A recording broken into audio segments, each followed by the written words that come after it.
Quelle halachot 29 aujourd'hui dans le mois de Sivan, veille de Rosh Chodesh Tammuz, si Dieu veut, à partir de ce soir.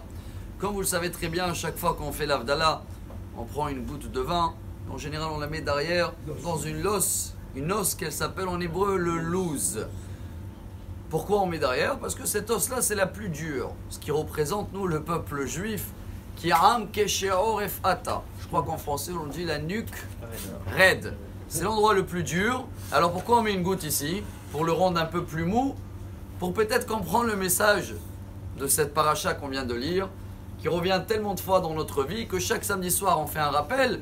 Mais à partir de ce soir, on a une grande ségoula, je vais dire, pour pouvoir un peu améliorer cette histoire du castor qu'on a amené Shabbat.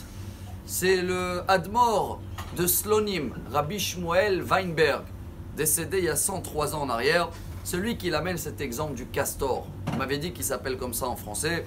Un autre, il m'a dit c'est un castor à main. Il est pas bon celui-là dans l'exemple. Et lui, comme vous savez très bien, apparemment il a une forure. Comme ça on dit la queue, qui est très très recherchée, surtout pour les Streimel. Ceux-là qui aiment mettre une... Mais lui, il est très très dur à l'attraper. Et de temps en temps, il sort de sa cachette pour aller chasser un petit peu à manger. Et vous vous rappelez, on a raconté cette histoire l'année dernière dans la même paracha, tellement c'est important. Et quand ils retournent maintenant, comment ils font ceux-là qui veulent l'attraper? Ils mettent un piège parce qu'ils ont remarqué que celui-là, il marche toujours sur ses pas. Il ne peut pas changer. Et voilà la scène. Et Rabota, il faut que ce sera devant nous parce que des fois on est un peu pareil.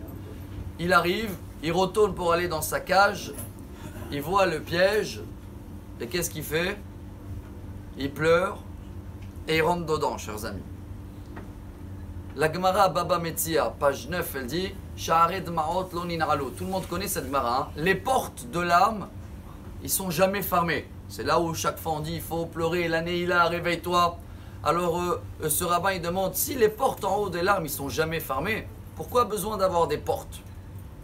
Laisse toujours ouvert quoi.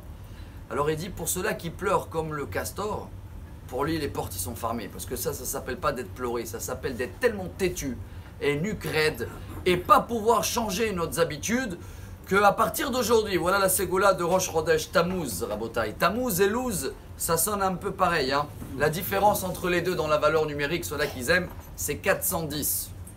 410 ans que le temple, le premier, a été détruit pour les mêmes raisons. On avait 3 péchés et on n'arrivait pas à les améliorer. Alors chacun de nous, la prochaine fois qu'il est devant le Yetzer Hara, il va nous faire piéger. Qu'on ne va pas penser que c'est trop fort. Je peux pas. Je connais mon caractère. Si je dis ça, je comporte comme le castor, chers amis. Mais si je veux comprendre le message de Korach et de ne pas être comme eux et de améliorer à partir d'aujourd'hui, rappelez-vous, Rosh Chodesh, si Dieu veut demain et après-demain, on va lire dans la prière de Moussaf, Rosh Chodesh, Zman Kapara, Lechol Toldotam. On efface tout, c'est comme si on met un Voltaren et hop, ça y est, ça se rattrape. Et à partir d'aujourd'hui, je vois le piège, et ben je m'arrête, je fais un petit détour.